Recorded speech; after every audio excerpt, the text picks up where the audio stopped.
Je réagis à cette vidéo qui vous a fait énormément réagir, pour lequel je me suis fait insulter, j'ai eu plein de critiques, alors on va revenir sur un point qui me gonfle. Cette vidéo, c'est celle-ci, là, celle où je parle de l'Ozempic, enfin Matt Lesguy du coup parle de l'Ozempic et je commente en disant que c'est du grand n'importe quoi et que aujourd'hui il y a des possibilités tout autres pour perdre du poids et que mis à part pour des personnes qui sont diabétiques, même pour des personnes qui ont des obésités morbides, à faire très attention pour plusieurs points, notamment d'une pour les effets secondaires que l'on connaît, donc des effets secondaires court terme, moyen terme et ceux qui sont long terme, donc les graves pathologies, on ne les connaît pas encore puisque ça fait que 7 ans que ce médicament est sur le marché. Mais c'est pas sur ça que je voulais réagir, mais c'est sur les arguments qui sont, mais qui m'énervent et je vais vous donner justement les contre-arguments par rapport à ça. Premier argument, c'est le bénéfice-risque comme tout médicament, ceci, cela, même le Doliprane a des risques lorsque l'on en prend et pourtant on continue d'en prendre.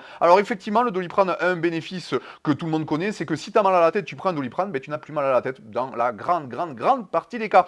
Ce GLP-1, donc l'Ozempic, le Mounjaro ou autre, ce médicament qui à la base était fait pour les diabétiques et qui a été détourné pour faire perdre du poids, fait perdre du poids effectivement rapidement sur le départ, mais 80% des personnes qui utilisent ce traitement pour perdre du poids reprennent le poids en entier. Je le répète, reprennent le poids en entier. Donc, s'il n'y a même plus de bénéfice pour ce traitement, puisque le bénéfice était de perdre du poids, il n'y a que des risques. On est bien d'accord. Deuxième chose aussi qui me fend. Ouais, mais parce que lorsque c'est prescrit, c'est sur un protocole bien établi avec des médecins qui vous suivent, etc., etc., et que c'est pour que des personnes qui ont une obésité ou une comorbidité. Eh bien, c'est totalement faux. Et je vais vous prendre le cas de Muriel qui est rentrée dans mon accompagnement il n'y a pas si longtemps que ça. Et Muriel, je vous explique très rapidement sa situation. Maman qui souhaitait perdre 15 kilos, qui était bloquée sans comprendre d'où ça venait. La première chose que son endocrino lui a dit, eh bien, si vous voulez, pour perdre ces 15 kilos, je vous prescris du Mounjaro. Voilà. Donc, quel protocole, puisque déjà, à la base,